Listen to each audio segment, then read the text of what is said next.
نحمده ونستعينه ونستغفره ونعوذ بالله من شرور أنفسنا ومن سيئات أعمالنا من يهده الله فلا مضل له ومن يضلله فلا هادي له وأشهد أن لا إله إلا الله وحده لا شريك له أشهد أن محمدا عبده ورسوله أما بعد فإن خير الحديث كتاب الله وخير الهدي هدي محمد صلى الله عليه وسلم وخير الأمور أوازمها وسر الأمور محدثاتها وكل محدثة بدعة وكل بدعة ضلالة وكل ضلالة في النار. أعوذ بالله من الشيطان الرجيم. بسم الله الرحمن الرحيم.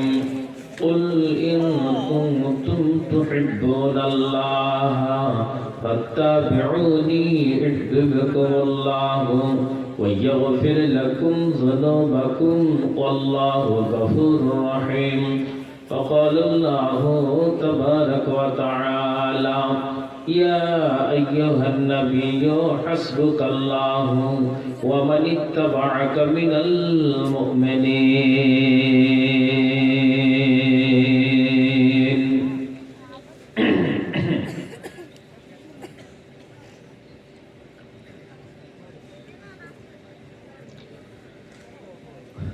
আল্লাহ গো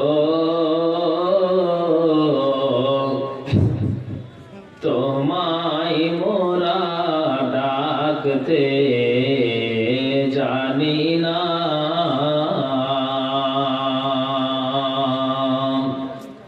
আল্লাহ গো তোমায় মোরা ডাকতে জানি না।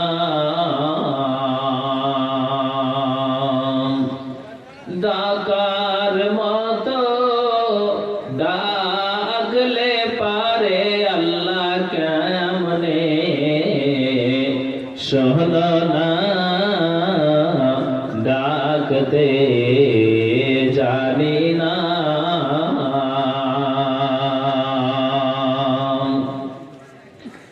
এক ডেকেছেন মুসা নবী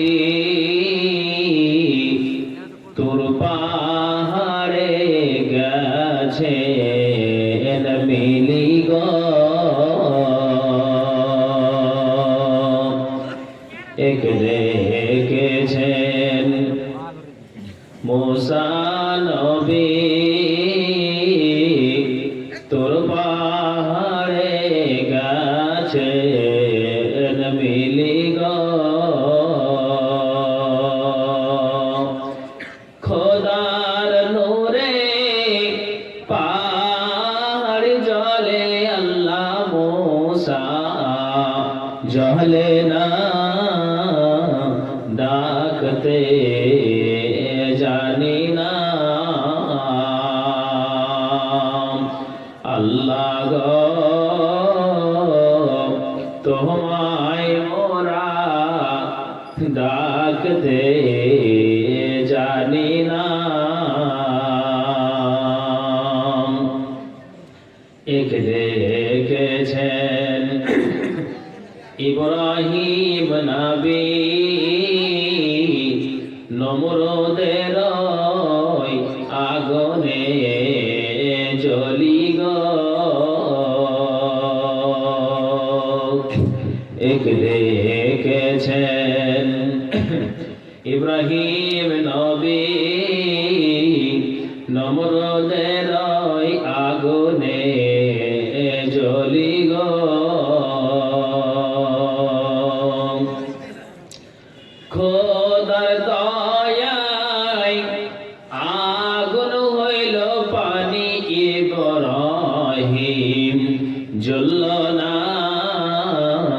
ডাকতে জানি না,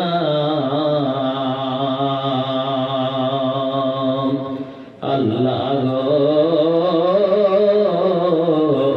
তোমায় মোরা ডাকতে জানি না।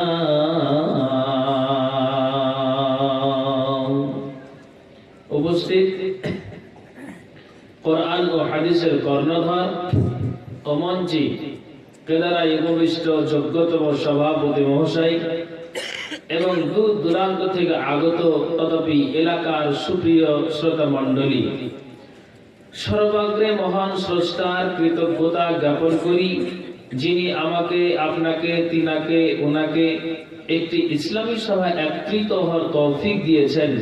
তাই তিনার একটি মাত্র বাক্যের দ্বারা দিয়ে আমরা অভিনন্দন জানিয়ে থাকি। তাই মুহাব্বতের সাথে একটু আওয়াজ দিয়ে বলে উঠুন আলহামদুলিল্লাহ। তারপরে পরে যিনি ইসলামের পথ প্রদর্শক, ইসলাম হিতাকাঙ্ক্ষী, আকাঙ্ক্ষিত দিনের ভিখারি, লাস্ট প্রফেট নবী মুহাম্মদুর রাসূলুল্লাহ, আর একটু জোরে নবী মুহাম্মদুর রাসূলুল্লাহ সাল্লাল্লাহু আলাইহি সাল্লাম। একটা হাদিস আছে যে মানুষ রাসূলের নাম উচ্চারণ করার পর যারা নবীর শানে দুরূদ পড়ে না তারা এক ধরনের বখিল।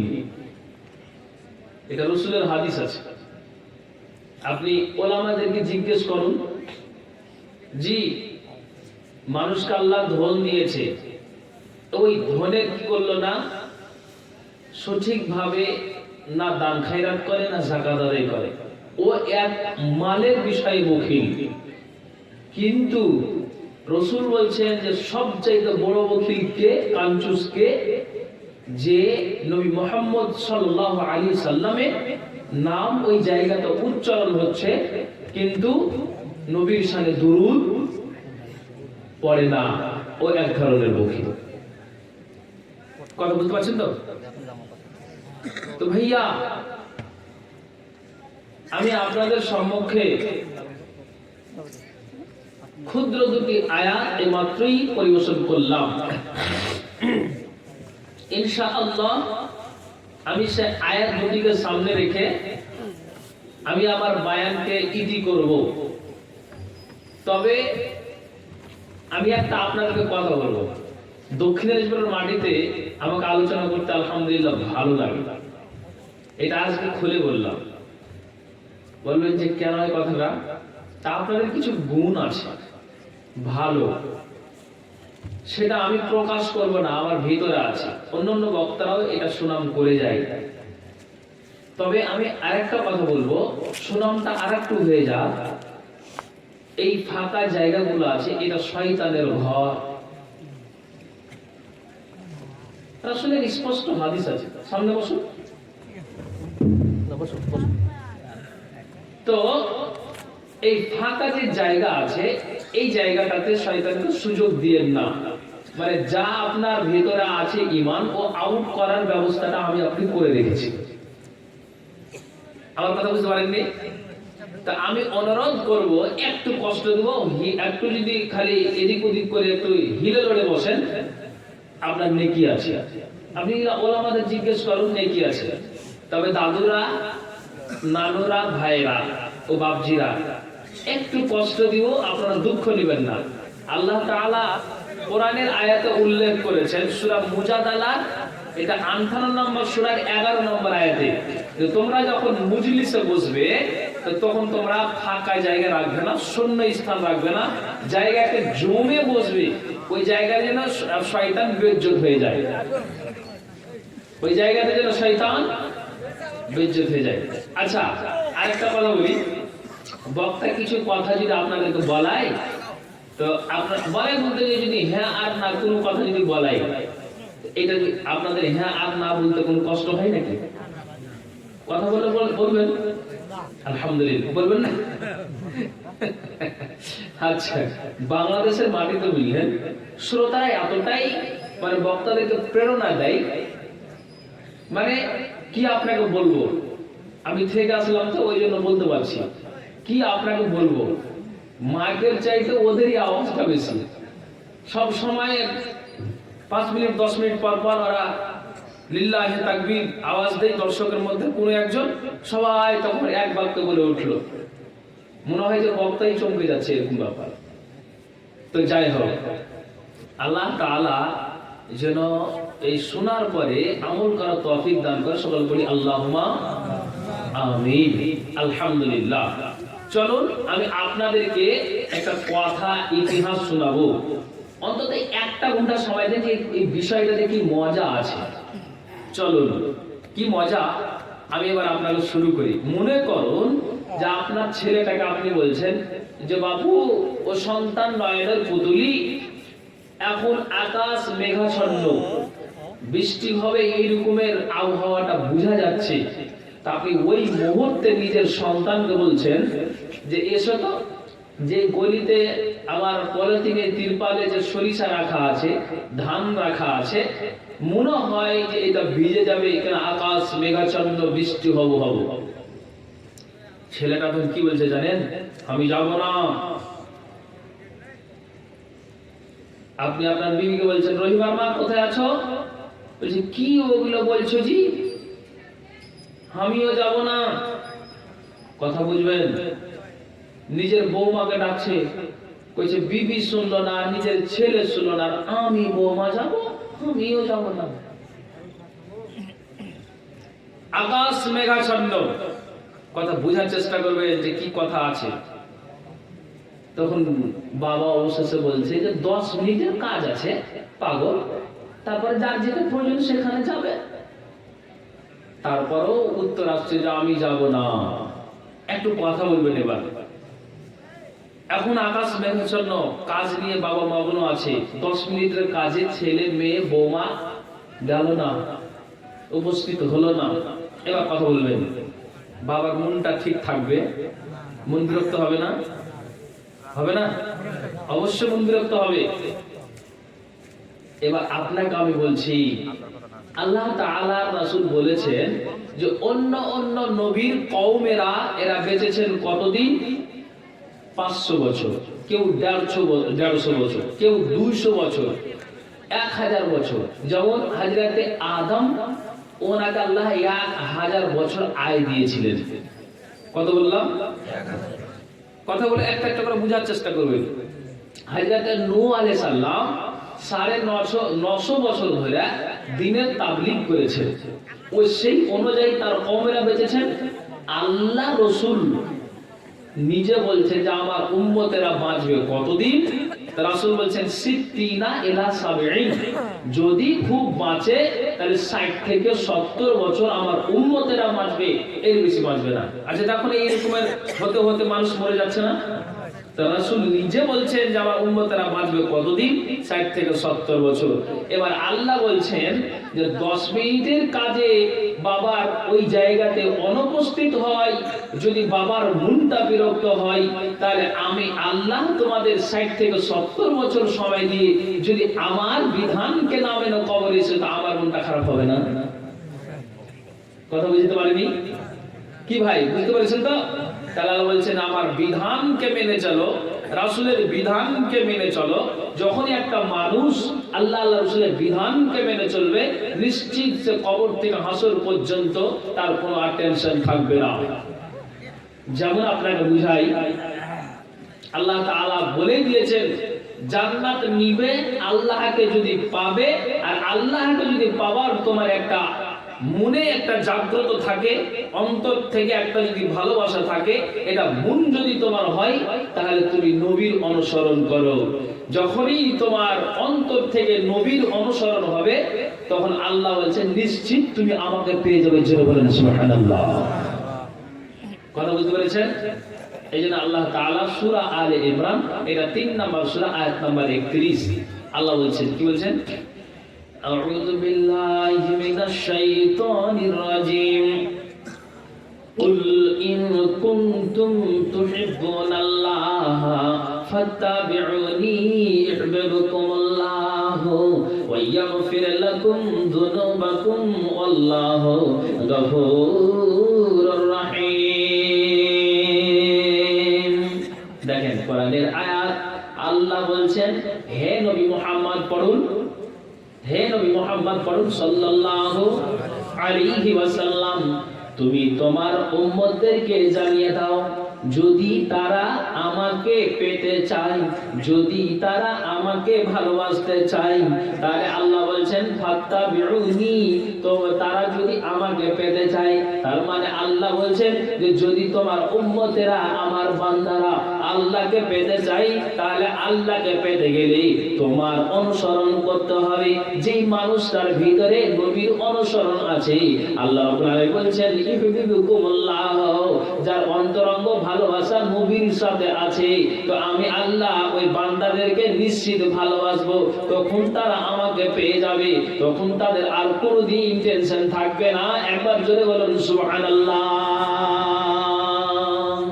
শুধু তাই নয়, ওয়ায়াগফির লাকুম, এবং আমি তাদের জীবনের গুনাহ খাতাকেও মাফ করব। তাহলে আল্লাহকে পাওয়ার জন্য নবীর অনুসরণ যার ভিতরে থাকবে, নিশ্চিত সে আল্লাহকে পেয়ে যাবে। কথা বুঝতে পেরেছেন? তাহলে অন্তর থেকে ভালোবাসা নবীর প্রতি আমাকে আপনাকে রাখতে হবে, না কম না বেশি। যেটা রাসূল বলেছেন, রাসূলের তরিকায় আমি আপনি চলবো, সেই তরিকাতে চলতে গেলে, আমি বিধানকে মানতে গেলে আমি আল্লাহকে পেয়ে যাব। আল্লাহ বলতেন তখনই আল্লাহ এবং বান্দার একটা সম্পর্ক, একটা ভালোবাসা তৈরি হয়ে যাবে। জি, তবে আমি যদি নবীকে অনুসরণ করি অন্তর থেকে, তবে কেন আল্লাহ তাআলা কোরআনের অন্য জায়গাতে বলেছেন, কি বলেছেন? ইয়া আইয়ুহান নাবিয়্যু, এই নবী, আল্লাহ বলছেন এই নবী আল্লাহ তোমার জন্য যথেষ্ট। আবার বলছে আপনাকে, আল্লাহ বলছেন হে নবী আল্লাহ তোমার জন্য যথেষ্ট।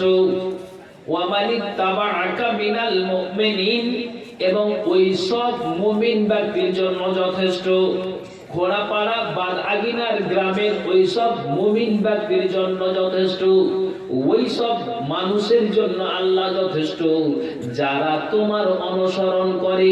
তবে এখানে বুঝতে পারা গেল যে যা আল্লাহর জন্য যেমন নবী যথেষ্ট, তেমনি যারা নবীর প্রতি ভালোবাসা অন্তর থেকে আছে, তাদেরকেও আল্লাহ তাআলা বলছেন আমার জন্য ওই বান্দারাও যথেষ্ট হয়ে যায়।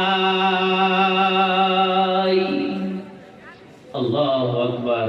তাহলে যদি নবীর অনুসরণ করি, তাহলে আল্লাহ যেমন নবীর জন্য যথেষ্ট, তেমনি আল্লাহ তাআলা বলছেন ওই বান্দা আমার জন্য কি কি বলো যথেষ্ট। ভাই আপনারা দাঁড়িয়ে থাকেন না, দাঁড়িয়ে থাকেন না, একটু বসুন। আচ্ছা, আপনাদের বিরক্ত লাগছে নাকি? বিরক্ত লাগছে? অসুবিধা হচ্ছে না তো? আচ্ছা, আশা করি মোটামুটি 15-20 মিনিট থাকবেন না? বেশি থাকবেন? আচ্ছা, তো আল্লাহ তাআলা কি বলছেন? যে আল্লাহ তাআলা বলছেন যে শোনো, আমার জন্য যেমন নবী মুহাম্মদ সাল্লাল্লাহু আলাইহি ওয়াসাল্লাম যথেষ্ট, যারা নবীর অনুসরণ করে তাদের জন্য যথেষ্ট। এবার আপনাকে বলছি ভালোবাসা কাকে বলে, তা আপনাকে বুঝাই। কি বুঝাই? রাসূলের কাছে একজন ব্যক্তি আসলো, আসার পর নবীজিকে বলছেন আল্লাহ পাকের রাসূল, আপনার কাছে একটা কথা জানার জন্য এসেছি, আপনি আমাকে কথাটা বলুন। তখন নবীজি বলছেন কি কথা তুমি আমাকে জানাও। তখন ওই ব্যক্তিটা বলছেন আল্লাহ পাকের রাসূল গো, আমি আপনাকে জানতে চাই যে কিয়ামত কখন হবে, যে দিনটা 50,000 বছরের একটা দিন হবে, একটা 50,000 বছরের রাত হবে, বিশাল কঠিন দিন, বিশাল ভয়াবহ দিন, বিশাল ওটা একবারে সংকটময় দিন। তার আল্লাহ পাকের রাসূল আপনি বলেন তো কিয়ামত কখন হবে, আপনার কাছে এটা জানতে চেয়েছি। নবীজি চট করে বললেন যেমন আপনাকে একটা কথা বুঝাই, বাদআগিনা খোড়াপাড়া গ্রামে কোন একটা বাপ, ওর বাপের ছেলে আপনার কোথায় যাবে? কলকাতা যাবে, আর ওখান থেকে আপনার দিল্লি যাবে, কিংবা মুম্বাই যাবে, কিংবা কেরালা যাবে। তাহলে কলকাতা থেকে চেন্নাই যেতে গেলে, কেরালা যেতে গেলে 2 দিনের ব্যাপার আছে। তা আপনি এই জায়গাটাতে আপনি বালুরঘাট স্টেশনে আপনার ছেলেটাকে তেভাগা এক্সপ্রেসটা আপনি ধরিয়ে দিলেন। তখন নিজের মা বলছেন যে আমার ছেলেটা 3 দিনের সফরে যাচ্ছে, যদি আমার ছেলেটাকে খিদে লাগে কোথায় খাবে? তখন মা এবং বাপ কি করলো? সুন্দর করে আপনার সিদ্ধ রুটিগুলোকে বানিয়ে দিল, তরকারি বানিয়ে দিল, আর বানিয়ে দেওয়ার পর সুন্দর করে একটা চাদরে একটা গামছাতে সুন্দর করে বেঁধে দিল, থালা দিল, গ্লাস দিল, আর বলছেন মা আর বলছেন বাবা যে শুনে রাখো, যদি তোমাকে বালুরঘাট স্টেশনে খিদা লেগে যায় তাহলে তুমি ওই জায়গাটাতেই তুমি কি করবে? খিদাটা নিবারণের জন্য ওই প্ল্যাটফর্মেই তুমি খাবারগুলোকে খেয়ে নেবে। যদি ওখানে খিদা না লাগে তাহলে ট্রেনে ভাগা এক্সপ্রেসে উঠবে, আর ওই জায়গাতে ট্রেনে বসে, যেহেতু তোমার রিজার্ভেশন টিকিট আছে, ওই সিটে বসে বসে বসে বসে তুমি খাবারগুলোকে খাবে। 3 দিনের সফরে যাবে বাবা, তো তোমাকে এই রুটি দিলাম, তরকারি দিলাম, খিদা লাগতে গেলেই বাবা রুটিকে খিদায় মিটিয়ে নিবে। এটা মায়ের প্রতি দয়া, মায়ের দয়া। 3 দিনের সফরে ছেলে আমার যাচ্ছে, আমি এই খাবারকে বেঁধে দিই যাতে করে আমার ছেলে খিদা লাগতে গেলেই যেন এই রুটিকে খিদাটাকে মিটিয়ে নাই। কথা বুঝতে পারছেন তো? এবার আপনাকে বোঝাই, রাসূল বলছেন যে তুমি আমার কাছে জানতে এসেছো কিয়ামত কখন হবে। ওই কিয়ামতের দিনটা যেটা 50,000 বছরের দিন হবে। আল্লাহ কোরআনে বলছেন ইয়াউমা নাহশুরুহুম জামিআ, সেই দিন সমস্ত মানুষকে আল্লাহ তাআলা জমায়েত করবেন। আল্লাহ তাআলা বলছেন এরে দুনিয়ার মানুষেরা একান করে শোনো, যেই দিন মানুষকে জমা করবেন তখন নবী মুহাম্মদ রাসূলুল্লাহ পড়ুন সাল্লাল্লাহু আলাইহি ওয়াসাল্লাম, আল্লাহ পাক রাসূল বলছেন যে বিশাল কঠিন দিন, ওটা সংকটময় দিন। তুমি যে বারবার বলছো যে কিয়ামত কখন হবে, দুনিয়া কখন ধ্বংস হবে, আখিরাত কখন হবে, জান্নাত জাহান্নাম কখন হবে, রাসূল বলছেন যে ওই দুনিয়া ওই আখিরাতের জন্য তুমি কি জোগাড় করেছো? যেমন মা 3 দিনের সফরে খাবারকে বেঁধে দিল, তেমনি আল্লাহ রাসূল বলছেন 50,000 বছর একটা দিন হবে, তো ওই দিনের জন্য তুমি কি ব্যবস্থা নিয়ে যাচ্ছ? এটাই আমি তোমার কাছে জানতে চাই। রাসূল ঠিক বলেছে না ভুল বলেছে? ঠিক। বারবার বলছে কিয়ামত কখন হবে, তো ওর জন্য ব্যবস্থা কি করেছো? আল্লাহু আকবার। তখন ওই লোকটার জবাব শুনেন, একটা একটা করে হাদিস বলছে আপনাকে। তখন ওই লোকটা বলছেন, সাহাবীটা বলছেন আল্লাহ পাকের রাসূল আমি বেশি কিছু আমল করতে পারিনি, যেমন রমজান মাসের রোজা এটা পালন করি, 5 ওয়াক্ত নামাজ আমি আদায় করি, আল্লাহ আমাকে ধন দিয়েছে আমি ওই মালের যাকাতকে আদায় করে দিই। কিন্তু আল্লাহ পাকের রাসূল গো, আমি একটা দরিদ্র মানুষ, একটা গরীব শ্রেণীর মানুষ, আমার পক্ষে যাকাত আদায় করা সম্ভব নয়। দান খায়রাত করব খোড়াপাড়া গ্রামের মাদ্রাসায়, তো আমি যে 10 টাকা দিয়ে সহযোগিতা করব এরকম আমার অর্থ নেই।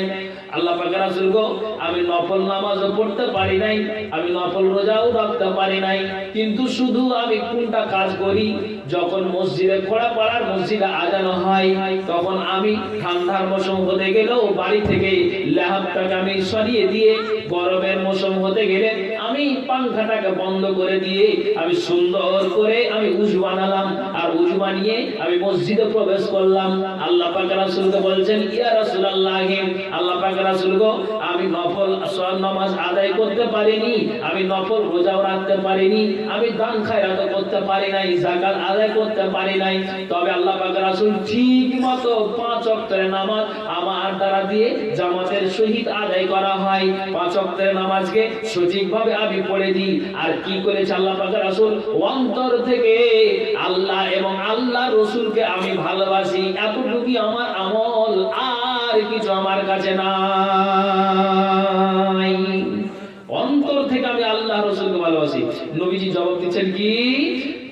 এই ব্যক্তি শোনো, যেই মানুষটার ভিতরে নবীর প্রতি ভালোবাসা একবারে অন্তর থেকে আছে, ভালো করে শুনবেন, নবীজি আবার বলছেন যে মানুষটার ভিতরে আল্লাহর সাথে ভালোবাসা অন্তর থেকে আছে, যে মানুষটার ভিতরে রাসূলের প্রতি ভালোবাসা অন্তর থেকে আছে, রাসূল বলছেন ব্যক্তি তুমি শোনো, সত্যি যদি তুমি নবীকে ভালোবেসে থাকো, এটা অন্তর থেকে যদি তোমার ভালোবাসা থাকে, তাহলে আল্লাহ রাসূল বলছেন যে কিয়ামতের দিন তার সঙ্গেই তোমার উঠা বসা হবে। একবার জোরে বলুন সুবহানাল্লাহ।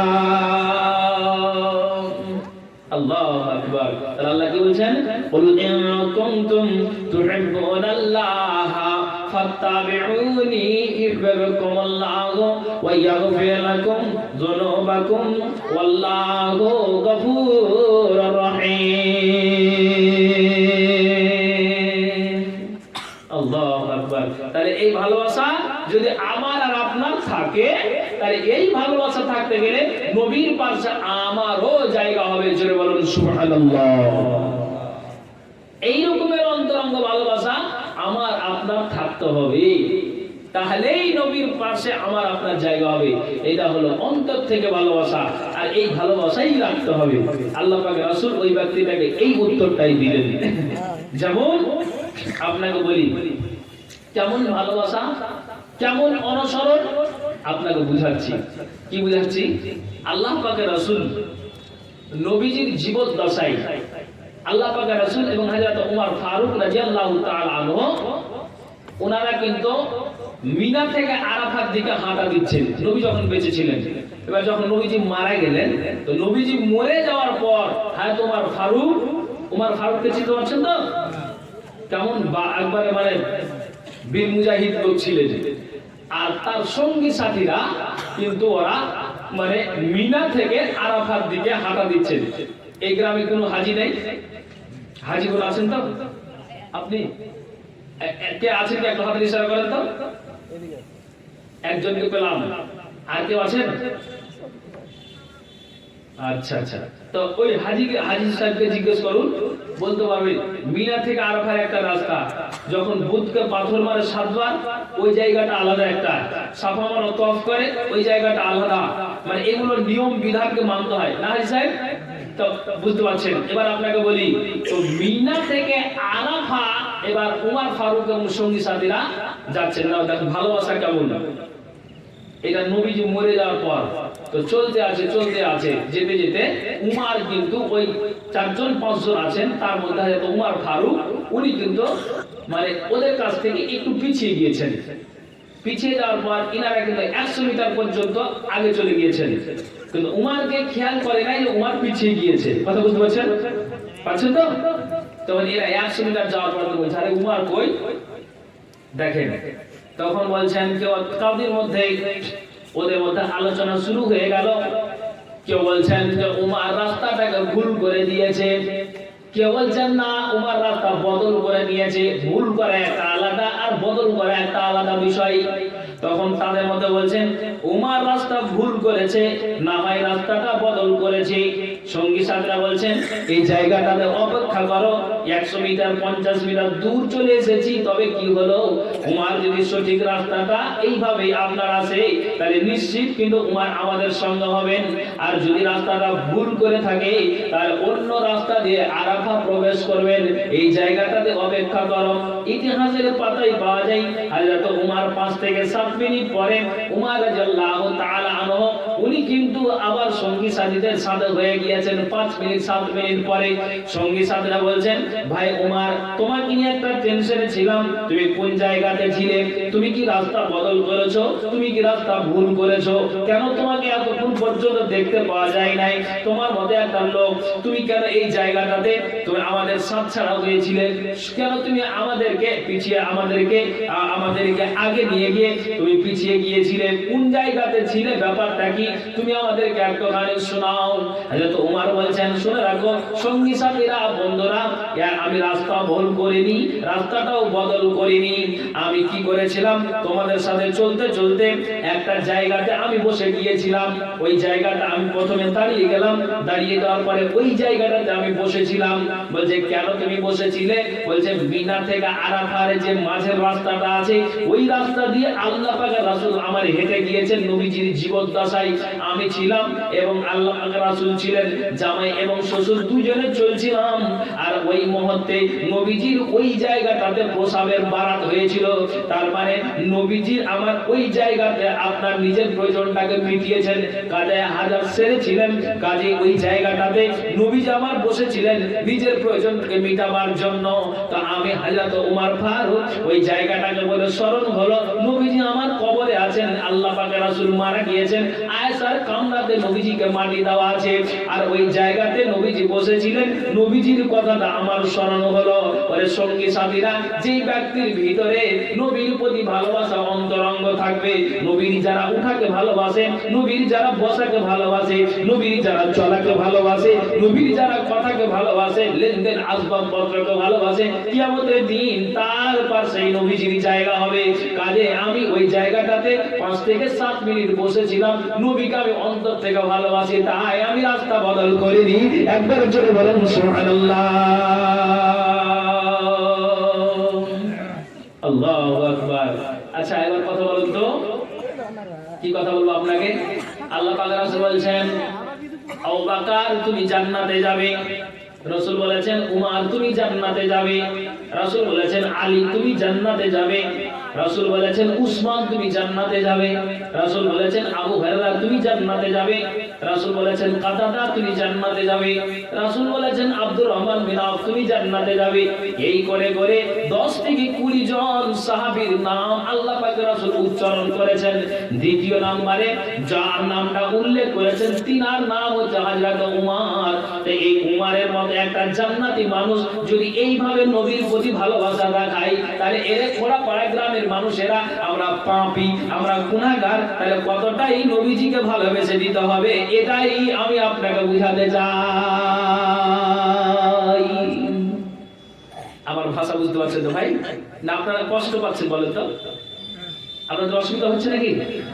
হ্যাঁ, এবার আপনাকে বলছি, তাহলে এইভাবে নবীর প্রতি ভালোবাসা থাকতে হবে। একটা আপনাকে কথা বলি, তাহলে নবীজির বিধান, নবীজির যে সুন্নাত আছে, সেই অনুযায়ী আপনাকে আমাকে মেনে দিতে হবে। যেমন আপনাকে বলছি যে আমি আমার শামসি থেকে বাড়িটা 15 কিলোমিটার দূরে। আমি বলছি যে আমি একটা জায়গাতে আমি যাতে যাব, মানে ওই আসাম গুয়াহাটির দিকে প্রোগ্রাম যাব, তো আমি পারাদীপ এক্সপ্রেস ধরবো, বুঝলেন তো? ওই শামসিতে 6টার সময়। তা আমি এক জায়গা ভাইকে বলছি, ভাই আমাকে বাইকে করে শামসি রেখে আসিয়ে তো, গরমের সময়, এই বছর নয়, ওই পরের আগের বছর। তো বলছে, ঠিক আছে ভাই, তুমি আমাকে 5টার সময় আসবে, আমার ঘুমটাকে ভাঙিয়ে দিও, যেহেতু আমি হয়তো আমার ঘুমটা নাও ভাঙতে পারে, তো তুমি এসে ভাই আমাকে একটু খালি উঠিয়ে দিও। আমি বলছি ঠিক আছে। তখন আমি উঠাতে গিয়েছি, গরমের সময় পাংখা চলছে আর খালি গায়ে ও শুয়ে আছে, খালি গায়ে শুয়ে আছে। তো মানুষ অটোমেটিকলি যখন শুয়ে থাকে তখন গাটাকে একটু ডান দিক বাম দিক করে গাটাকে মোচড় দেয়, তাই না? বুঝতে পারছেন তো? গাটা মোচড় দেয়, তখন জোরে করে গাকে মোচড় দিয়ে ওই করে 2টা হাতকে আকাশের দিকে উঠিয়েছে, বুঝলেন? তো তার বগলের দিকে নজর চলে গেছে। তো তার বগলের দিকে নজর গেছে, তাহলে আর বগলি দেখছি যে 2খান বাড়ুন বাঁধে যাবে। কেন এই কথা বললাম? রাসূল বলছেন দুঃখ দিবেন না। ভাষাটা কেন ব্যবহার হলো? আল্লাহ পাক রাসূল বলছেন যে আশ্রমিনা সুন্নাতে, আমার হলো 10খানা সুন্নাত। কি 10খানা সুন্নাতে? মানুষেরা চুলটাকে রাসূলের অনুযায়ী ছাড়ো, মুছকে কেটে দাও, দাড়িকে লম্বা করে দাও, নখগুলিকে কেটে দাও, গোপন অঙ্গের চুলকে 40 দিনের আগে পরিষ্কার করে নাও।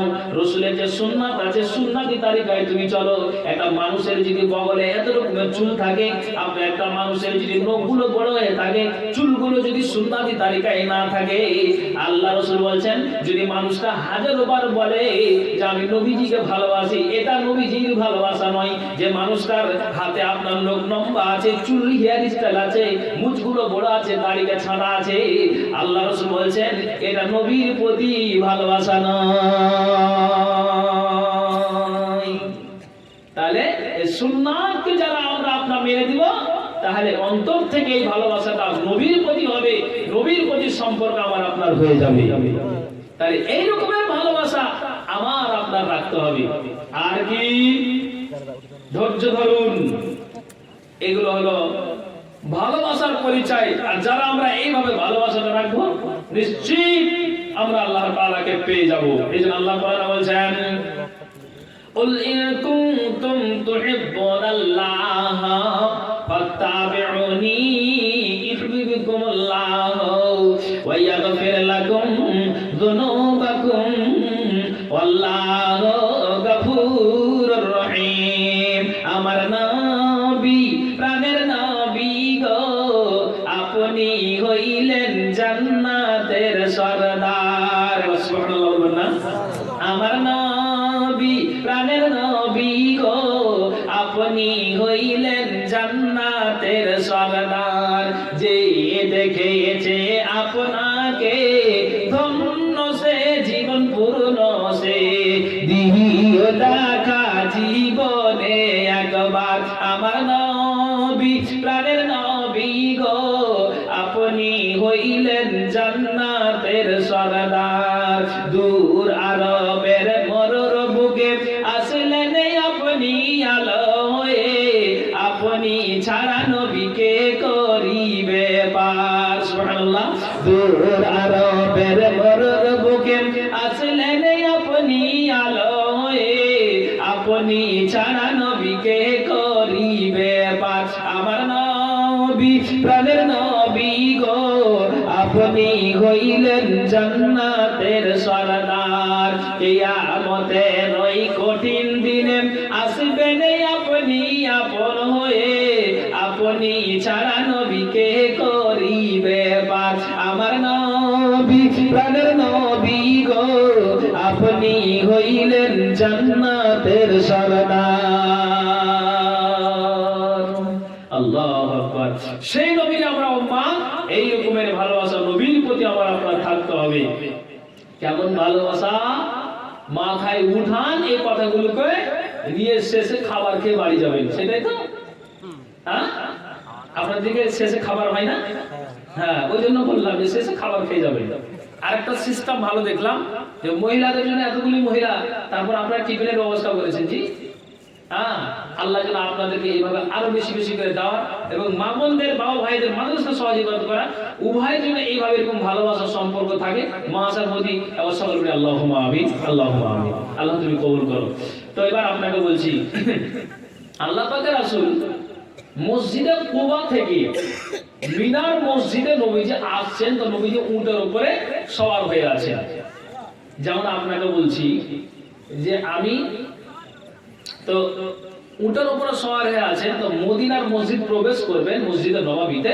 আর ওই মুহূর্তেই উটের লাগাম ধরে রশিটা ধরে সাহাবীরা মানে টানাটানি শুরু করে দিয়েছে কি বলছেন রাসূলের উটের রশিটা ধরে বলছেন আল্লাহ পাকের রাসূল আপনি আমার বাড়িতে অবস্থান করুন আর একজন উটের রশি ধরে টেনে নিয়েছে বলছেন না হুজুর আপনাকে আমার বাড়িতে থাকতে হবে আর একজন বলছেন না আবার অন্যজন ওর কাছ থেকে উটের রশিটা ছিনিয়ে নিয়ে এবার বলছেন যে হুজুর আপনাকে আমার বাড়িতে থাকতে হবে রাসূলের প্রতি ভালোবাসা কেমন দেখেন তো অথচ এরা হলো জান্নাতি ব্যক্তি সুবহানাল্লাহ আমি আপনাকে বুঝাতে চাইছি রাসূলের উটের রশিটা ধরে এবার টানাটানি শুরু করে দিয়েছে আল্লাহ জিবরাইলের মারফতে নবীজিকে জানিয়ে দেওয়া হলো নবী গো সাহাবীরা যে উটের রশিটা ধরে টানাটানি শুরু করে দিয়েছে উটের রশিটা ছেড়ে দিতে বলো এই উটটা যার বাড়িতে বসবে তার বাড়িতেই আপনার জায়গা হবে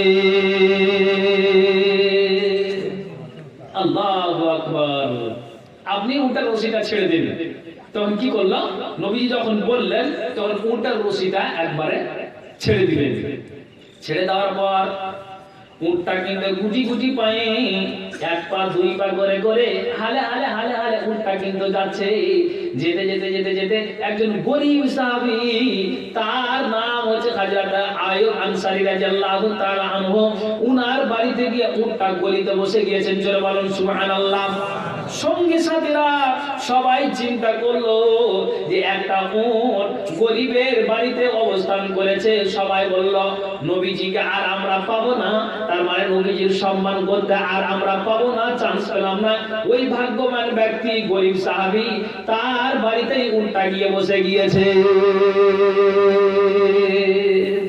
ভালোবাসা কেমন আপনাকে বুঝাচ্ছি এখন মনে করেন আমি এই জায়গাতে দুপুর থেকে আছি আমার ভাইয়েরা আলেম সমাজেরা আলহামদুলিল্লাহ খুব ভালো লাগছে বলছেন মাওলানা আপনি কোনটা খাবেন বলুন কি খাবেন গোমাংস খাবেন না আপনি মাছ খাবেন না দেশি খাবেন আপনি যেটা খাবেন আপনার জন্য আমরা তৈয়ার আছি আলহামদুলিল্লাহ কিন্তু কথা শুনে খুশি হচ্ছি তা আমি আজকে আপনার এই জায়গাটাতে মেহমান আর রাসূল বলছেন মেহমানের অসম্মান করিও না রাসূল মেহমানকে ভালোবাসবেন আর আমরা হলাম রাসূলুল আম্বিয়া যারা যারা যারা আলেম সমাজকে ভালোবাসে নবীজিকে ভালোবাসা হলো ঠিক না তো অতএব বলছে আপনি কোনটা খাবেন? আরে এটা ভালোবাসার খাতিরে, মহব্বতের খাতিরে ভাইরা আমাকে বলছেন। তো তেমনি হযরত আইয়ুব আনসারীর বাড়িতে যে উটটা বসেছে, বসার পরে ওই আইয়ুব আনসারী বলছেন যে আল্লাহ পাকের রাসূল, আমার তো বাড়ি আছে, তো দোতলা বাড়ি, খেজুরের ডালের ছাউনি, কোনো পাকা আর কাঁচা ইট ছিল না, খেজুরের ডালের ছাউনি। তা আল্লাহ পাকের রাসূল আপনাকে একটা কথা বলবো, কি সম্মানের ক্ষেত্রে, নবীজি গো আপনাকে একটা কথা বলতে চাই যে আপনি আমার দোতলা বাড়ি, আপনি ওপর তলাতে যাবেন, আর আমি এবং আমার বিবি নিচের তলায় থাকবো, আর আপনি ওপর তলাতে যাবেন, আর ওপর তলাতে গিয়ে আপনি ওখানে আরাম করবেন, আর আমি নিচের তলায় থাকবো।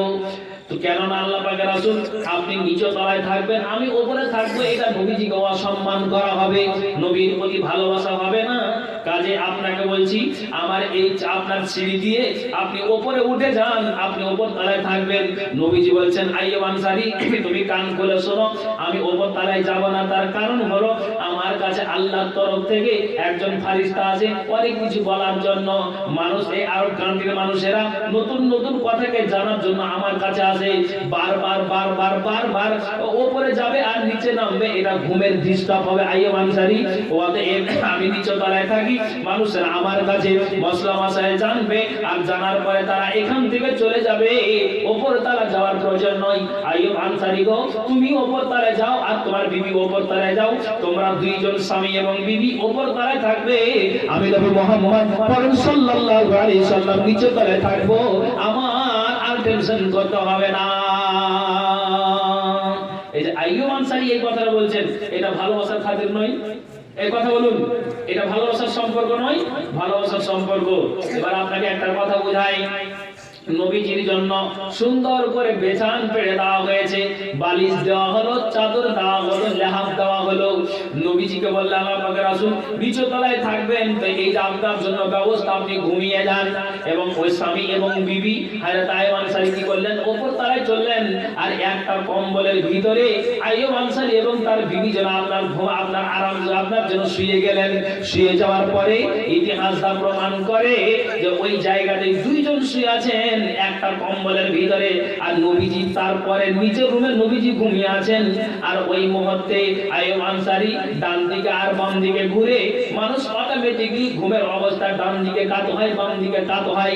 আমি আপনাকে বুঝাতে চাইছি, দুনিয়ার মানুষরে তিনজন ব্যক্তির কাছ থেকে, তিনজন ব্যক্তির নিকট থেকে আল্লাহ তাআলা কলমটাকে উঠিয়ে নিয়েছেন। তার ভিতরে ওইজন একজন ব্যক্তি, কোন মানুষ যদি ঘুমের অবস্থায় হাজারো বার মানুষকে গালি দিয়ে দেয়, বাপকে গালি দিয়ে দেয়, মাকে গালি দিয়ে দেয়, নিজের বিবিকে যদি বলে তোমাকে তালাক দিয়ে দিলাম, এটা কোনোদিন তালাক হবে না। মাকে গালি দিল গুনাহ হবে না, বোনকে গালি দিল গুনাহ হবে না, নিজের বিবিকে গালি দিল গুনাহ হবে না। তার কারণ হলো এটাই যে আপনার যেন এটা ঘুমের অবস্থাতে এরকম কথা বলে, ইচ্ছাকৃত বলে না। আমি আপনাদেরকে বুঝাতে চাইছি যে উপর তলা দেখা যাচ্ছে আইয়ুব আনসারী আপনার জন্য শুয়ে আছেন, আপনার ডান দিকে আর বাম দিকে কাত হতে হতে পাশে যে একটা ঠিলি ছিল, কলসি ছিল, আর কলসিতে পানি ছিল, বালতিতে পানি ছিল, আপনার জন্য এই দিকে ঘুরতে ঘুরতে পায়ের ঠেসা লেগে কলসির পানিটা সম্পূর্ণটা উল্টে গিয়েছে, আর খেজুরের ডালের ছাউনি আপনার যেন সঙ্গে সঙ্গে তার ঘুম ভেঙে গিয়েছে। আল্লাহু আকবার। এখন যদি আমি এই পানিটা যে পড়ে গেল, এই পানিটা নবীর বুকের উপরে পড়বে, আর নবীর বুকের উপরে পড়তে গেলে আরামের ঘুম নবীজির আমার ভেঙে যাবে, আর আমি তো জানি না যে আমার ঠেসা লেগে কলসির পানিটা সম্পূর্ণ উল্টে গিয়েছে। সঙ্গে সঙ্গে হযরত আইয়ুব আনসারী কি করলেন, যে আপনার যে স্বামী এবং বিবি দুইজনেই যে আপনার কম্বলটা গায়ে দিয়েছিল, ওই কম্বলটা ঠান্ডার মৌসুমে, তারপরে কম্বলটা দুজনে টেনে নিল, সরিয়ে নিল, আর ওই সম্পূর্ণ কম্বলটাকে যেই জায়গাতে পানি পড়েছে ওই জায়গাতে কম্বলটাকে চাপিয়ে দিল, যাতে করে সম্পূর্ণ পানিটা ওই কম্বলের টেনে নাই, শোষণ করে নাই, নবীজির বুকের উপরে পানিটা না পড়ে। একবার জোরে বলুন সুবহানাল্লাহ। কাকে বলে নবীর ভালোবাসা, এই হলো ভালোবাসা। আর আল্লাহ রাব্বুল আলামিন বলেন, আল্লাহর কোরআন জানালেন, যারা নবীর প্রতি এই রকমের ভালোবাসা দেখায়, সম্পর্ক দেখায়, কিয়ামতের দিন তার পাশেই জায়গা হবে। আল্লাহু আকবার। কি করলেন, ওই কম্বলটাকে পানির উপরে চাপিয়ে দিলেন। আমার কথা বুঝতে পারছেন তো দাদা? সম্পূর্ণ কম্বলকে দিয়ে দিল, টোটাল পানিটা ওই কম্বলে শোষণ করলো, যাতে করে নবীর বুকের উপরে পানিটা না পড়ে। এটা হলো নবীর ভালোবাসা। আল্লাহ কেন? আমার নবী দয়ার নবী, আমার নবী দয়ার নবী, নবী দো জাহান, সেই নবীরই নাম জপে জুড়াই মোদের প্রাণ। সর্বশেষে পাঠাইলেন তিনি রহমান, আমিনার কোলে জন্ম আব্দুল্লাহ পিতার নাম। শিশু বেলায় নবী আমার, শিশু বেলায় নবী আমার ছাগল চরান, জিবরাইলের দ্বারাই খোদা সিনা করিলেন দুই খান। আমার নবী দয়ার নবী, নবী দো জাহান, সেই নবীরই নাম জপে জুড়াই মোদের প্রাণ। সর্বশেষে পাঠাইলেন তিনি রহমান, আমিনার কোলে জন্ম আব্দুল্লাহ পিতার নাম। শিশু বেলায় নবী আমার ছাগল চরান, জিবরাইলের দ্বারাই খোদা সিনা করিলেন দুই খান। এই তো নবীর কষ্ট শুরু, শুনেন মুসলমান, শুরু থেকে নবীজির জীবন প্রেশান। আমার নবী দয়ার নবী, নবী দো জাহান। আল্লাহু আকবার। এবার এখানে খুব মজার কথা আছে বন্ধু। এবার অতি সকালে ব্রেকফাস্ট, নবীজির জন্য খাবার। তো মর্নিং সময়ে নবীজির জন্য খাবার নিয়ে এসেছে আইয়ুব আনসারী, একজন গরিব সাহাবী। তো গরিব সাহাবী হতে গেল নবীজির জন্য। আচ্ছা আপনাদেরকে একটা কথা বলি, দক্ষিণ দিনাজপুরের মানুষ আপনারা, এটা কোন থানা পড়ে? কুমারগঞ্জ থানা না? তো কুমারগঞ্জ থানার আপনারা মানুষ, আপনাদেরকে একটা কথা বলবো, যখন মাঠে ঘাটে আপনারা চাষবাসের জন্য থাকেন, তখন বাড়ি থেকে খাবার নিয়ে যায়, একটা থালাতে আরেকটা থালা ঢেকে সুন্দর করে গামছাতে বেঁধে নিয়ে যাওয়া হয় না? হয় না এটা? আচ্ছা নিয়ে যাও। আমাদের দিকেও এটা বুঝাচ্ছে আপনাকে যে সেই রকমই নবীর জন্য সুন্দর করে একটা থালা আর আরেকটা থালাতে ঢেকে নবীর জন্য হযরত আইয়ুব আনসারী খাবার নিয়ে এসেছে, ব্রেকফাস্ট। এবার নবীকে বলেছেন আল্লাহ পাকের রাসূল, এই যে আপনার জন্য খাবার নিয়ে এসেছি, আপনি খাবারকে খান। দেখেন ভালোবাসা কাকে বলে। একজন গরিব সাহাবী। তখন নবীজি কি করলেন, একটা থালা দিয়ে খাবার ঢাকা আছে, থালাটাকে উঠালেন। উঠার পরে দেখছেন যে একটা খাবার রাখা আছে। নবীজি ওই খাবারকে খেতে যাবেন, খাবারে হাত দিল। হাত দেওয়ার পরে ওই খাবারকে উঠিয়ে মুখের সামনে নিয়ে গেল। নিয়ে যাওয়ার পরে নবীজির চোখ খাবারের দিকে, আর যখনই চোখ গেল সঙ্গে সঙ্গে খাবার না খেয়ে কিন্তু আবার ওই থালাতে খাবারকে রেখে দিল, আর খেতে গেলেন না। আচ্ছা বলুন, আপনি আমাকে সম্মানার্থে এতগুলি খাবার দিচ্ছেন আর আমি খাচ্ছি না, আমি এই যে এগুলোকে সব ঘুরিয়ে দিচ্ছি, আপনার মন বিরক্ত হবে না? মনে দুঃখ আসবে না? একটু কথা বলুন তো। আইয়ুব আনসারী একজন গরিব সাহাবী, আর রাসূল এই খাবারটাকে নিয়ে গেল মুখে, আর নিয়ে যাবার আবার কিন্তু রেখে দিল। তখন ওই সাহাবী বলছেন, আল্লাহ পাকের রাসূল, আমি একজন গরিব সাহাবী, আপনার জন্য কি আমি খাবারের ব্যবস্থা সুন্দরভাবে করতে পারিনি? কেন আপনি খাবারকে মুখে দেওয়ার পর হাত থেকে আপনি হাতটাকে সরিয়ে নিলেন, খাবারগুলোকে আপনি আমার থালাতে রেখে দিলেন? কি ব্যাপার? আপনি কি আমার বাড়িতে থেকে দুঃখ পেয়েছেন, কষ্ট পেয়েছেন? আমি এতগুলো সুন্দর করে খাবার নিয়ে এসেছি। রাসূল সাল্লাল্লাহু আলাইহি সাল্লাম বলছেন, ওরে আইয়ুব আনসারী, তুমি কান খুলে শোনো, তুমি যা করেছো এতে কোনো ভেজাল নাই। খাবার তুমি যা দিয়েছো সুন্দর দিয়েছো, আমি তোমার খাবারের দুঃখ পাইনি, কিন্তু আমি যেটা জানি তোমরা জানো না। আইয়ুব আনসারী, তুমি কান খুলে শোনো, এই খাবার যে তুমি নিয়ে এসেছো, তোমার বাড়িতে যা জুটেছে তারই তুমি ব্যবস্থা করে দিয়েছো। তা আমি এই খাবারটা কেন খেলাম না? যে ওই খাবারের ভিতরে কাঁচা পেঁয়াজ রাখা আছে, আর যে মানুষটা কাঁচা পেঁয়াজ খাবে মুখে একটা অটোমেটিকলি কাঁচা পেঁয়াজের গন্ধ আসবে। বলেন কেউ হ্যাঁ হ্যাঁ না বলেন? নবী বলছেন কাঁচা পেঁয়াজ যদিও খাওয়া হালাল, কাঁচা পেঁয়াজ হারাম নয়।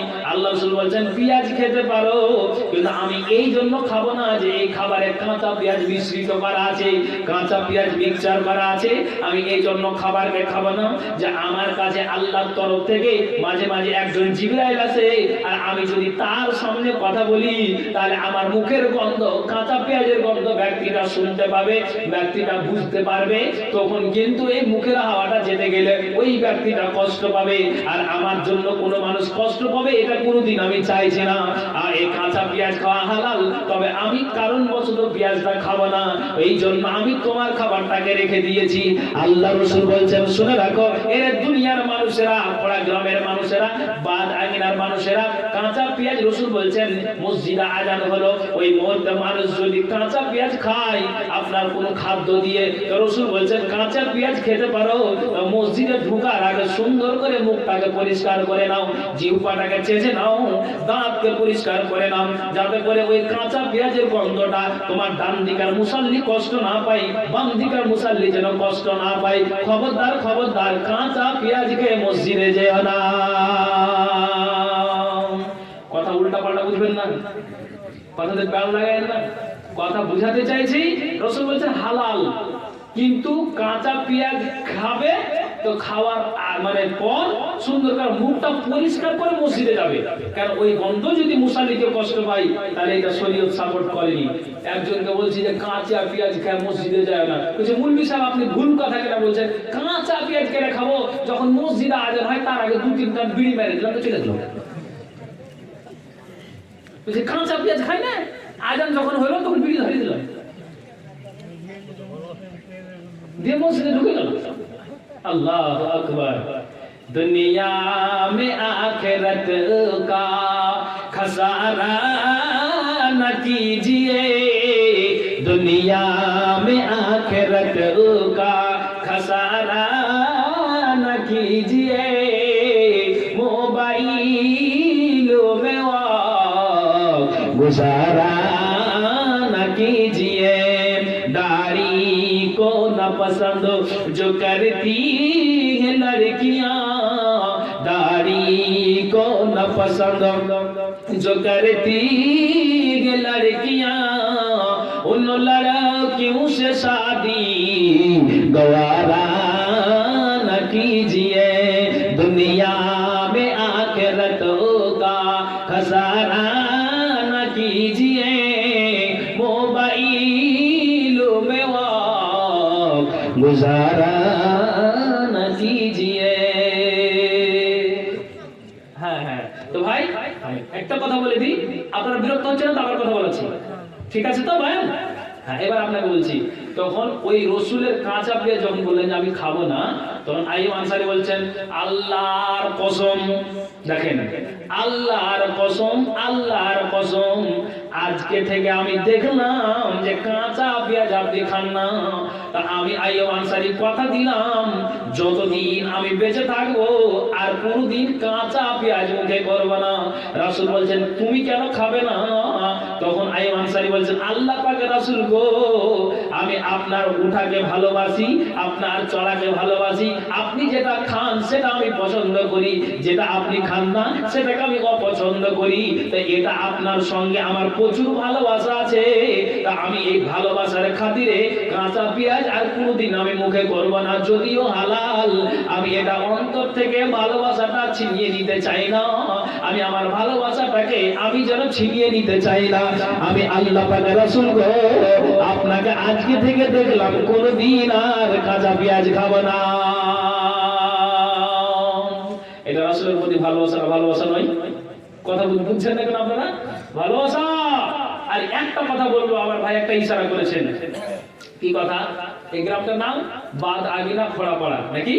এবার আপনাকে বলছি, অন্য অন্য গ্রামের মানুষেরা, কুমারগঞ্জ থানা অন্য গ্রামের মানুষেরা, যেমন বারাহার, আপনার ধরলেন যে তপন থানা, আপনার প্রতিরাম, এই এই এই এলাকাবাসীরা বুঝলেন কিয়ামতের দিনে লাইন লাগিয়ে তারা কিন্তু পানি পান করছে। নবীজিকে যেই যেই মানে পানিটা দান করা হয়েছে, কি ইন্না আতাইনা কাল কাউসার, যে নবীকে যে কাউসার দান করা হয়েছে, ওই কাউসারের পানিটা আল্লাহ রাসূল বলেছেন যে মানুষ কিয়ামতের দিনে যদি এক গ্লাস পানি 50,000 বছরের দিন, আর এমন একটা আপনার সূর্য যে এক হাত মাথার উপরে থাকবে, তো ওই তাপের দিনে, কঠিন ভয়াবহ দিনে যে এক গ্লাস পানি পান করে নিতে পারবে ওই কাউসারের পানি, 50,000 বছরের দিন আর কোন দিন তৃষ্ণা লাগবে না। জোরে বলুন সুবহানাল্লাহ, আল্লাহু আকবার। তো ওই আপনার ধরে নেন যে প্রতিরাম গ্রামের মানুষেরা, বড়হাট গ্রামের মানুষেরা আর অন্য অন্য জায়গার মানুষেরা কি করছে জানেন? কাউসারের পানি পান করছে, পান করছে, পান করে যায়, পান করে যায়। পান করতে করতে এই ঘোড়া পাড়ার কোন একটা মানুষ পানি পান করার জন্য কিন্তু যাচ্ছে, কথা বুঝবেন? আর এরই মধ্যে কিন্তু শাটার পড়ে গেল, দোকান বন্ধ, বেচা কিনা আর হবে না। তখন আল্লাহ রাসূল বলছেন, আরে এটা বাদ আগিনা ঘোড়া পাড়ার মানুষ নয়, এটা রাসূল বলছেন এটা তো আমার উম্মতের মতো লাগছে দেখতে। তো দুনিয়ার মানুষ দক্ষিণের পানি পেল, আর আমার এই ঘোড়া পাড়া গ্রামের আমার উম্মতটা কেন পানি পান করতে পারবে না রে? কেন দোকান বন্ধ হলো রে? শাটার কেন বন্ধ হলো রে? পর্দা কেন পড়ে গেল রে? এটা রাসূল বলছেন। আমাকে তো লাগছে যে এটা আমার উম্মত, কেন পানি পান করতে পারবে না? দুনিয়ার মানুষ পানি পান করতে পারছে।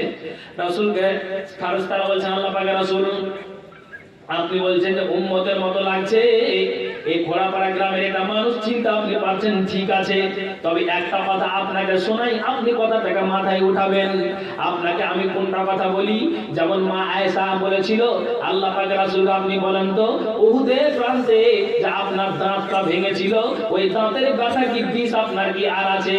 তখন রাসূল বলছেন, আয়েশা রে, আমার কোন দিন দাঁতের ব্যথা ভালো হয়ে গিয়েছে আমি ওই ব্যথাকে ব্যথা মনে করিনি। আমার উম্মতেরা যত রকমের কথা বলেছেন আমি ওটা কোনোদিন খেয়াল করিনি। তবে ওই আয়েশা কান খুলে শোনো, তায়েফের মাটিতে আমাকে যে রক্তে রক্ত করে দিয়েছিল, আমার রক্তে জুতা ভরে গিয়েছিল, আয়েশা তুমি কান খুলে শোনো, আমি সর্বপ্রথম যখন তিনজন ব্যক্তির কাছে গেলাম, তারা আমাকে যেইভাবে অপমান করেছে, আমি কোনোদিন বুকে যতদিন আমার মাটি না পড়বে আমি কোনোদিন তায়েফের ঘটনা আমি ভুলতে পারবো না। আয়েশা তুমি কান খুলে শোনো, তারপরও আমি আমার উম্মতের জন্য দোয়া করেছি, আল্লাহ এগুলো আমার উম্মত, কোন একটা নবীকে পাঠিয়েছো, থানার জন্য পাঠিয়েছো, জেলার জন্য পাঠিয়েছো, এলাকার জন্য পাঠিয়েছো, আল্লাহ কোন একটা নবী পাঠিয়েছো, গ্রামবাসীর জন্য পাঠিয়ে দিয়েছো, আর আমি হলাম বিশ্ব নবী মুহাম্মদুর রাসূলুল্লাহ সাল্লাল্লাহু আলাইহি ওয়াসাল্লাম। আল্লাহ পাক রাসূল বলছেন যে আমি বিশ্ব নবী হয়েছি, তারপর আমি আমার উম্মতের জন্য দোয়া করেছি যে আল্লাহ রে, এই উম্মতের জন্য আমি বদদুয়া করব না, এরা এক ইসলামের ঝান্ডা ধরে দ্বীনকে প্রচার করবে। আয়েশা রে, আমি উহুদের প্রান্তের দাঁতের ব্যথা ভুলে গিয়েছি, কিন্তু তায়েফের কথা কোনোদিন আমি ভুলতে পারবো না, তারপর আমি উম্মতকে কোনোদিন বদদুয়া করি নাই। আল্লাহ পাক রাসূল বলছেন যে কান খুলে শোনো, নবীজি গো, আপনি এই ঘোড়া পাড়ার মানুষটাকে পানি পান করার জন্য বারবার আপনি বলছেন, তো শুনে রাখেন, যেই দিন আপনাকে আয়েশার কামরাতে মাটি দেওয়া হলো, যেই দিন আপনাকে দাফন করা হলো, মানুষেরা যার যেই দিকে পারে সেই দিকে মানুষেরা রওনা দিল। আল্লাহ পাক রাসূল আপনাকে মাটি দেওয়ার পর এই ঘোড়া পাড়ার মানুষেরা কি করেছে? দ্বীনকে ছেড়ে দিয়েছে, তারা কোরআনকে ছেড়ে দিয়েছে, তোমার প্রতি ভালোবাসাটা ছেড়ে দিয়েছে। আল্লাহ রাব্বুল আলামিন কোরআনে বলছেন, সূরা ফুরকানের আয়াত, কালার রাসূল ইয়া রাব্বি ইন্না কওমি ইত্তাখাযু হাযাল কুরআনা মাহজুরা। আল্লাহ রাব্বুল আলামিন গো, আপনি কাউসারের পানি পান করার জন্য, ওদেরকে পানি দেওয়ার জন্য আপনি ব্যাকুল হয়ে আছেন, আপনার কত ভালোবাসা, কিন্তু আপনি মরে যাওয়ার পরে এই ব্যক্তিরা কোরআন ছেড়েছে, আপনার দ্বীনকে ছেড়েছে, আপনার হাদিসকে ছেড়ে দিয়েছে, এক কথায় তোমার প্রতি ভালোবাসা তারা রাখতে পারেনি। সঙ্গে সঙ্গে নবীজি বলছেন, আমি যেই উম্মতের জন্য 23টা বছরকে কত করেছি, আমার উম্মতের ভালোবাসা বুকের উপর আছে, আর আমি মরে যাওয়ার পরে আমার উম্মতরা আমাকে ছেড়ে দিয়েছে। নবী বলছেন, সুহকান সুহকান লিমান গায়্যারা বাদি, তোমরা দূর হয়ে যাও, তোমাদের ভালোবাসা আমি রেখেছি, আমার প্রতি ভালোবাসা তোমরা রাখতে পারোনি। এক গিলাস পানি তো পানি পান করার দূরের কথা, গিলাসটাও চোখের নজরে দেখতে পাবে না। কেন? নবীর প্রতি ভালোবাসা আমার আপনার হারিয়ে গিয়েছে। আল্লাহু আকবার। ভাইজান, তাহলে এই রকমের সম্পর্ক যদি থাকে রাসূলের প্রতি, তাহলে কিয়ামতের নবীজির পাশেই জায়গা হবে। এজন্য আল্লাহ আয়াতে কি বললেন?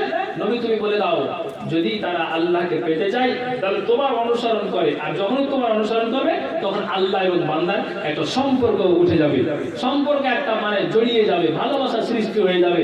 এখানে যতজন আছেন একটা হাতটাকে উঁচু করে বলেন, কারা কারা আমরা নবীজিকে ভালোবাসি?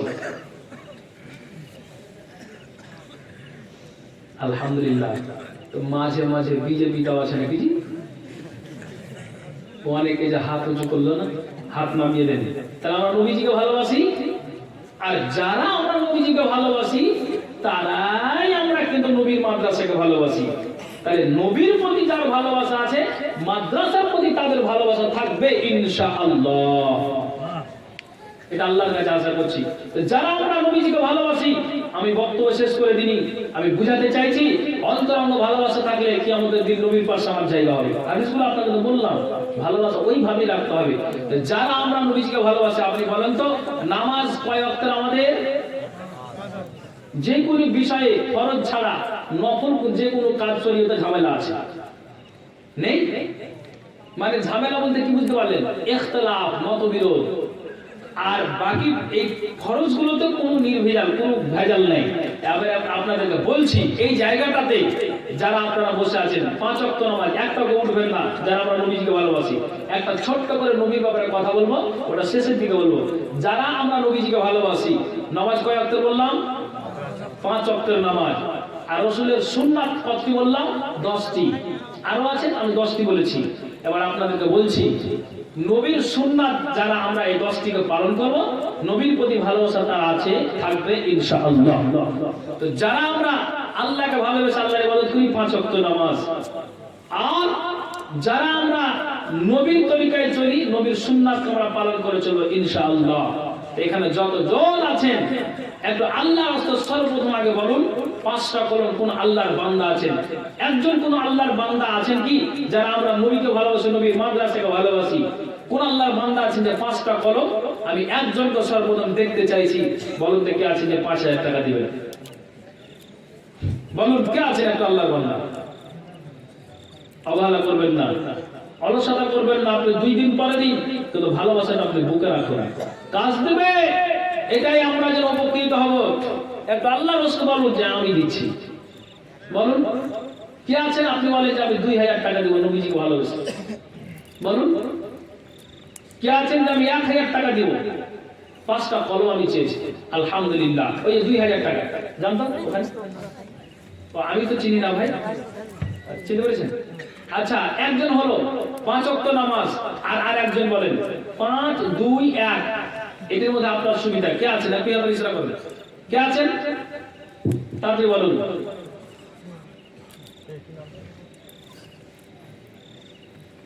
বলুন একটু তাড়াতাড়ি বলুন, তাড়াতাড়ি বলুন।